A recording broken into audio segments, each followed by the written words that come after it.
भुजी समा भी जल सकती हैं, भुजी समा भी जल सकती हैं, तूफानों से कश्ती भी निकल सकती हैं, तूफानों से कश्ती भी निकल सकती हैं। हो के मायूस यों न अपने इरादे बदल, हो के मायूस यों न अपने इरादे बदल, तेरी किस्मत कभी भी बदल सकती है। नमस्कार, प्रकृति का स्वर्ग उत्तराखंड चैनल में आप सभी का पुनः स्वागत है। आज हम बात करेंगे EWS की। तो सबसे पहले हम बात करेंगे EWS क्या है और ये किसके लिए है, यानी इकोनॉमिकल वीकर सेक्शन जो आरक्षण है ये किसके लिए है और क्या है, इसके ऊपर बात करेंगे। जो EWS है, इकोनॉमिकल वीकर सेक्शन जो हैं उसके क्या फ़ायदे होने वाले हैं उसके ऊपर बात करेंगे, और कितना प्रतिशत EWS को आरक्षण है उसके ऊपर बात करेंगे। EWS का प्रमाण पत्र कैसे बनाएं उसके ऊपर बात करेंगे। हाई कोर्ट रिजल्ट पर चर्चा करेंगे और देखेंगे हाई कोर्ट रिजल्ट में EWS के कैंडिडेट्स के लिए कितना फ़ायदा हुआ है। नेक्स्ट पॉइंट रहेगा पुलिस भर्ती हेतु लंबी कूद, और कैसे लंबी कूद में हम 18 फीट से अधिक कूद मार सकते हैं। EWS economical weaker section. तो आज हम संपूर्ण जानकारी लेंगे EWS आरक्षण की, किसके लिए है, कितना प्रतिशत है और कैसे अप्लाई करें। तो ये जियो की कॉपी में आपके सामने लाया हूँ। आप भी अगर इस जियो की कॉपी को चाहते हो तो आप नेट पे जाके उत्तराखंड गवर्नमेंट ऑर्डर सर्च कीजिएगा, वहाँ से आप इस शासनादेश को, इस जियो को निकाल सकते हैं, जिसमें पूरी सूचना मिलेगी कि EWS किसके लिए है, कौन इसके पात्र होंगे और कितना आरक्षण दिया जाएगा। तो चलिए इस जियो के ऊपर हम बात करते हैं। भारत का संविधान के अनुच्छेद 200 के अधीन माननीय राज्यपाल ने उत्तराखंड विधानसभा द्वारा पारित उत्तराखंड लोक सेवा आर्थिक रूप से कमजोर वर्गों के लिए आरक्षण विधेयक 2019 पर दिनांक 5 मार्च 2019 को अनुमति प्रदान की, और वह उत्तराखंड का अधिनियम संख्या 7 वर्ष 2019 के रूप में सर्वसाधारण की सूचनार्थ इस अधिसूचना द्वारा प्रकाशित किया जाता है। ये जो जियो है, इस जियो की मदद से आप संपूर्ण जानकारी ले सकते हैं कि EWS क्या है। इस जियो के मेन पॉइंट और अपने मतलब की पॉइंट के ऊपर हम बात करेंगे। तो सबसे पहले हम अगर बात करें तो ये जो अधिनियम पारित किया गया है, ये इसका नाम रहेगा आर्थिक रूप से कमजोर वर्गों के लिए आरक्षण। इस अधिनियम का संक्षिप्त नाम उत्तराखंड लोक सेवा आर्थिक रूप से कमजोर वर्गों के लिए आरक्षण अधिनियम 2019 है। तो इसमें जो भी मेन पॉइंट हैं हम केवल उन्हीं के ऊपर बात करेंगे। बाकी अगर आपको पढ़ना हो तो आप पॉज करके जूम करके सारी चीज़ों को पढ़ सकते हैं कि ये जो जियो पारित किया गया है, जो अधिनियम लाया गया है आरक्षण का 10%, उसमें क्या क्या चीज़ें हैं।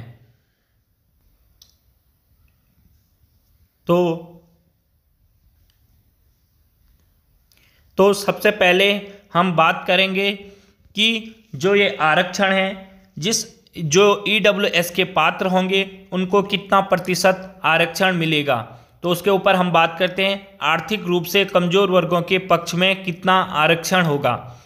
लोक सेवाओं और पदों में आर्थिक रूप से कमजोर वर्गों से संबंधित व्यक्तियों के पक्ष में सीधी भर्ती के प्रक्रम पर उपधारा 4 में निर्दिष्ट रोस्टर के अनुसार रिक्तियों का जिन पर भर्ती की जानी है 10% आरक्षण किया जाएगा। यानी कि जो ये EWS, जितने भी EWS के पात्र होंगे उनको 10% का आरक्षण मिलेगा। जैसे सपोज पुलिस में अभी 1700 की भर्ती आती है, तो इसमें जो EWS कैंडिडेट्स होंगे उनके लिए 170 पद रिजर्व रखे जाएंगे।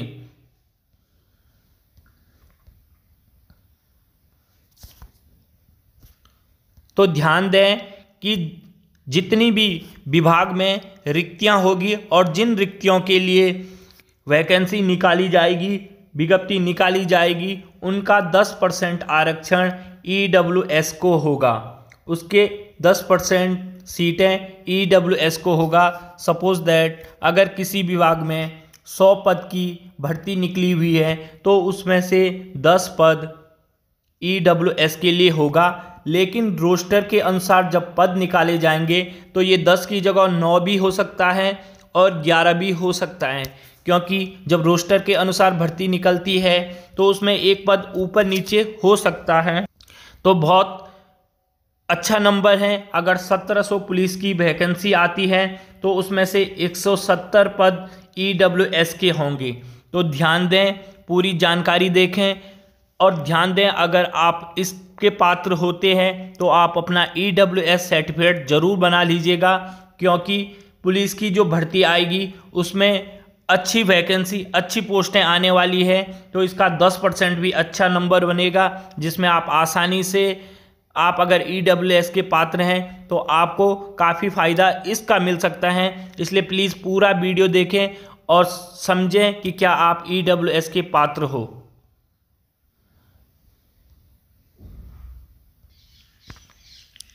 अब हम बात करेंगे कि EWS किसके लिए ये आरक्षण होगा, क्या इसके मापदंड हैं और किसके लिए, कौन इसके पात्र होंगे।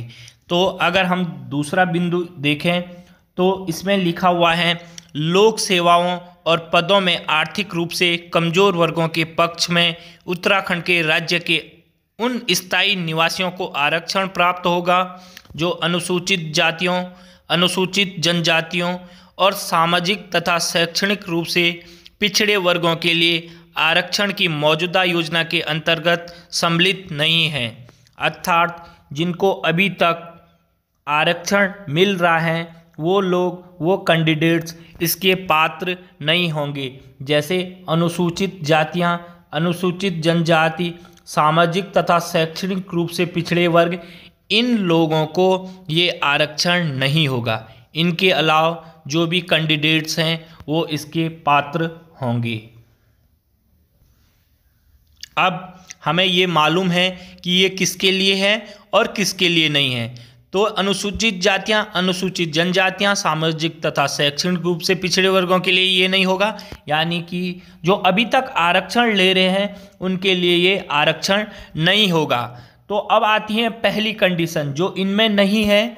इनके अलावा और लोगों को कैसे कंडीशन होगी, कैसे हम बताएं कि वो आर्थिक रूप से कमज़ोर हैं, उनके ऊपर बात करते हैं। तो पहला है, ऐसे आर्थिक रूप से कमज़ोर वर्गों के व्यक्ति जिनके परिवार की सभी स्रोतों से कुल वार्षिक आय 8 लाख रुपये से कम हो, आरक्षण के इस प्रयोजन के लिए आर्थिक रूप से कमज़ोर वर्गों में चिन्हित हैं। परिवार की आय में सभी स्रोतों से अर्थात वेतन, कृषि, व्यवसाय, पेशा आदि से प्राप्त आय सम्मिलित होगी।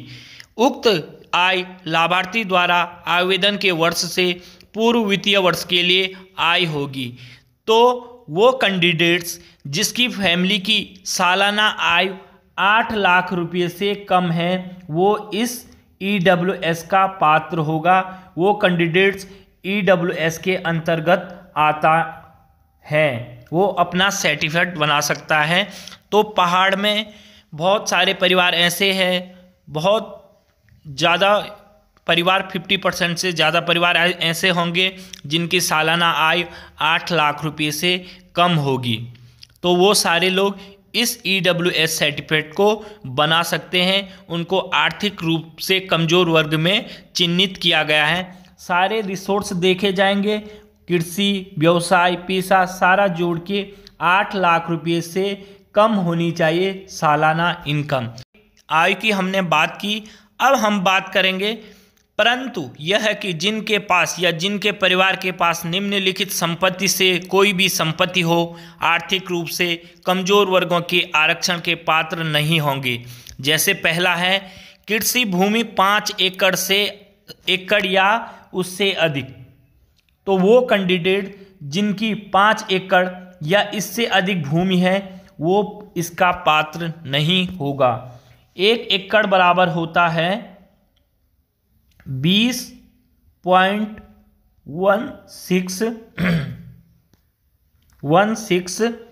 पॉइंट 1 एकड़ बराबर होगा 20.16 नाली। तो इस हिसाब से अगर हम देखें तो 5 नाली बराबर हो जाएगा, 5 एकड़ बराबर हो जाएगा 100.80 नाली, यानी कि जिसकी कृषि भूमि 100.80 नाली है वो इसका पात्र नहीं होगा। 100.80 नाली या उससे ऊपर जिसकी कृषि भूमि होगी वो इस आरक्षण का पात्र नहीं है। अब अगर दूसरे कंडीशन की बात करें तो वो है आवासीय भवन। तो आवासीय भवन 1000 वर्ग फुट या उससे अधिक में हो तो वो भी इस आरक्षण का पात्र नहीं है। 1000 वर्ग फुट की अगर हम बात करें तो ये लगभग 112 गज यहाँ पे, तो 112 गज अगर किसी का घर बना हुआ है तो वो भी इसका पात्र नहीं है। अगर उसका आवासीय भवन 1000 वर्ग फुट या इससे अधिक का हो तो वो भी इसका पात्र नहीं है। तो साफ साफ देखें तो गांव में जिनके छोटे छोटे घर होते हैं, मिट्टी के घर हैं, वो परिवार जो अपना जीवन यापन मुश्किलों में कर रहे हैं उनके लिए ये आरक्षण है। जिनके घर छोटे छोटे हैं गांव में भी उनके लिए ये आरक्षण है। तो ऐसे पात्र प्लीज़ अपना सर्टिफिकेट, आपसे अनुरोध है कि आप कोई भी भर्ती आए, कोई भी फॉर्म खुले उससे पहले अपना इकोनॉमिकल वीकर सेक्शन का सर्टिफिकेट बना दीजिएगा। अगर पुलिस में 1700 पोस्टें आती हैं तो 170 पोस्टें आपके लिए रिजर्व रखी जाएगी। इसलिए अगर आप EWS के अंतर्गत इसके पात्र हो रहे हैं तो भर्ती आने से पहले इस सर्टिफिकेट को बना दीजिएगा। अब नेक्स्ट आता है तीसरा पॉइंट, अधिसूचित नगर पालिकाओं में 100 वर्ग गज या उससे अधिक के आवासीय भूखंड। अधिसूचित नगर पालिकाओं में किसी का भी 100 वर्ग गज का प्लॉट नहीं होना चाहिए, आवासीय भूखंड, लेकिन वो कृषि वाला नहीं, आवासीय जिसमें घर बनाना हो ऐसा 100 गज का प्लॉट नहीं होना चाहिए। और नेक्स्ट आता है, नेक्स्ट और लास्ट है जो भूमि के बारे में, वो है अधिसूचित नगर पालिकाओं के अलावा अन्य क्षेत्रों में 200 वर्ग गज या उससे अधिक के भूखंड। यानी कि आपके पास 200 वर्ग गज का प्लॉट नहीं होना चाहिए। ये नगर पालिकाओं के अलावा क्षेत्रों के लिए कहा गया है। तो आपके पास 200 वर्ग या उससे ऊपर 200 वर्ग गज या उससे ऊपर की कोई भी प्लॉट नहीं होना चाहिए। तो इस चीज़ को देख लीजिएगा कि कौन आर्थिक रूप से कमज़ोर माना जाएगा। उसके ऊपर हमने बात की कि कौन कौन आर्थिक रूप से कमज़ोर होंगे। एक तो 8 लाख से ऊपर इनकम नहीं होना चाहिए सालाना, 8 लाख या 8 लाख से कम सालाना इनकम होनी चाहिए। दूसरी 100.80 यानी कि 5 एकड़ कृषि भूमि नहीं होनी चाहिए। आवासीय भवन 1000 वर्ग फुट या उससे अधिक में नहीं होना चाहिए। अधिसूचित नगर पालिकाओं में 100 वर्ग गज या उससे अधिक के आवासीय भूखंड यानी कि 100 वर्ग गज का ऐसा प्लॉट जिसमें मकान बनना हो वो नहीं होना चाहिए। और चौथा, अधिसूचित नगर पालिकाओं के अलावा अन्य क्षेत्रों में 200 वर्ग गज या उससे अधिक के भूखंड नहीं होने चाहिए। अगर ये सारी कंडीशंस आप फॉलो करते हैं, आपकी 8 लाख से कम इनकम है और आपके पास इनमें से कोई भी चीज़ नहीं है तो आप इसके पात्र होंगे। आप EWS सर्टिफिकेट बना सकते हैं। कमज़ोर वर्गों के लिए आरक्षण के पात्र कौन होंगे? जिनके पास ये चीज़ें नहीं होगी, जो 8 लाख से नीचे इनकम है और जिनके पास ये सारी चीज़ें नहीं हैं। उनके पास 5 एकड़ से कम भूमि है, 1000 वर्ग फुट से कम में मकान है, 100 वर्ग गज उनके पास प्लॉट का नहीं है, या नगर पालिकाओं के अन्य क्षेत्र में उनके पास 200 का प्लॉट नहीं है, तो वो लोग EWS सर्टिफिकेट बना सकते हैं। उनको बनाना चाहिए और उनको इस आरक्षण का पूरा फायदा लेना चाहिए। अब हम बात करते हैं कि कैसे हम प्रमाण पत्र बनाएं। जो जो हमने नियम देखे, जो जो हमने मानक देखे, अगर हम उस मानक के अंतर्गत आते हैं, अगर हम EWS की पात्रता रखते हैं, तो अब हम चलते हैं कि कैसे हम EWS अर्थात आर्थिक रूप से कमजोर वर्गों के लिए आय एवं संपत्ति प्रमाण पत्र बनाएंगे। EWS के लिए जो प्रमाण पत्र होगा उसे कहेंगे आय एवं संपत्ति प्रमाण पत्र। तो हम अपनी तहसील से इस प्रमाण पत्र को बना सकते हैं। उसके लिए हमारे पास होना चाहिए आय प्रमाण पत्र, आधार कार्ड, पटवारी आख्या, खाता खतौनी, परिवार रजिस्टर की नकल और इसके लिए अनुरोध पत्र, और उसके साथ हमारे पास फोटो होनी चाहिए। और इसके अलावा भी हो सकता कुछ एडिशनल डॉक्यूमेंट चाहिए होगा। जब हम तहसील में जाएंगे तो तहसील से हमें आसानी से पता चल सकता है कि क्या क्या एडिशनल डॉक्यूमेंट्स की हमें और ज़रूरत होगी। बाकी ये सर्टिफिकेट हैं जो हमको निर्गत किया जाएगा।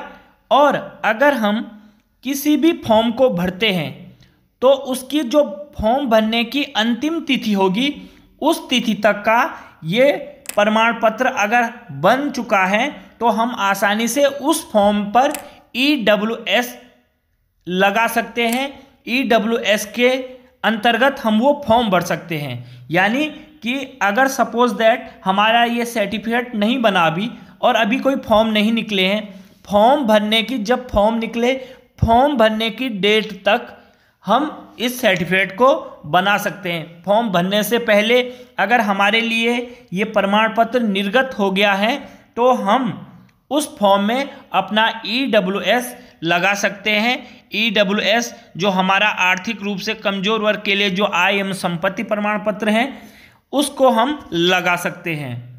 तो अब चलिए हम बात करते हैं कि जो हाई कोर्ट का एग्ज़ाम था उसका जो रिजल्ट आया है उसमें किस तरह से EWS यानी आर्थिक रूप से कमजोर वर्ग के लिए किस तरीके से फायदा हुआ है उसके ऊपर बात करते हैं। ये है हाई कोर्ट का रिजल्ट। मैंने कैंडिडेट के नाम को हाइड कर रखा है, केवल हम मार्क्स के ऊपर बात करेंगे। तो ये हाई कोर्ट का रिजल्ट है जहां पे जनरल की कट ऑफ गई है 101.25। तो ये है जनरल की कट ऑफ 101.25 गई है जनरल कैंडिडेट की कट ऑफ। महिला में जनरल की गई है 99, शायद इससे भी नीचे रही होंगी, लेकिन मैं केवल जनरल कैंडिडेट की बात कर रहा हूं। तो 101.25 रही है जनरल कैंडिडेट की कट ऑफ। और अब हम बात करेंगे कि जनरल में जो EWS की रही है उसकी कट ऑफ कितनी रही है, उसके ऊपर हम बात करेंगे। और ये है EWS की कट ऑफ। हाई कोर्ट का जो रिजल्ट निकला है ये रही है EWS की जनरल की कट ऑफ। जनरल तो नहीं कहेंगे, EWS ही कहेंगे इसे। तो ये रही है EWS की कट ऑफ 95.25। वहां पे हमने देखा 101.25 थी और यहां पे है 95.25। पूरा 6 नंबर का डिफरेंस है। पूरा इसके बीच में 6 नंबर का डिफरेंस है। तो ये फायदा है अगर आप भी EWS का प्रमाण पत्र बनाते हैं, आय एवं संपत्ति का प्रमाण पत्र अगर बनाते हैं, अगर आप पात्र हो और आप बनाते हो, तो ये अंतर है EWS और जनरल कैंडिडेट में। जनरल कैंडिडेट की कट ऑफ रही है हाई कोर्ट में 101.25 और EWS कैंडिडेट की कट ऑफ रही है 95.25। पूरा 6 नंबर का अंतर इन दोनों के बीच में रहा है। तो ये अंतर है EWS का। अगर आप इसके पात्र हो तो ज़रूर बनाएगा। आने वाली बहुत सारी भर्तियां हैं, उसमें आप इसका लाभ ले सकते हैं और आप सरकारी नौकरी पा सकते हैं। लेकिन उसके लिए आपको ये बनाना होगा अगर आप पात्रता रखते हैं। पुलिस भर्ती हेतु 18 फीट से अधिक लंबी कूद कैसे मारें, इसका लाइव वीडियो मेरे पास पहुंच चुका है। मैं जल्दी ही इस वीडियो को अपलोड करूंगा। अगर आप चैनल पे नए हो तो प्लीज़ सब्सक्राइब करें, बेल आइकॉन दबाएं ताकि समय से आपको पुलिस भर्ती हेतु जो 18 फीट से अधिक लंबी कूद वाला वीडियो है आप तक पहुंच पाए। वीडियो अगर अच्छा लगे तो लाइक, कमेंट, शेयर ज़रूर करें। जय हिंद, जय भारत, जय उत्तराखंड।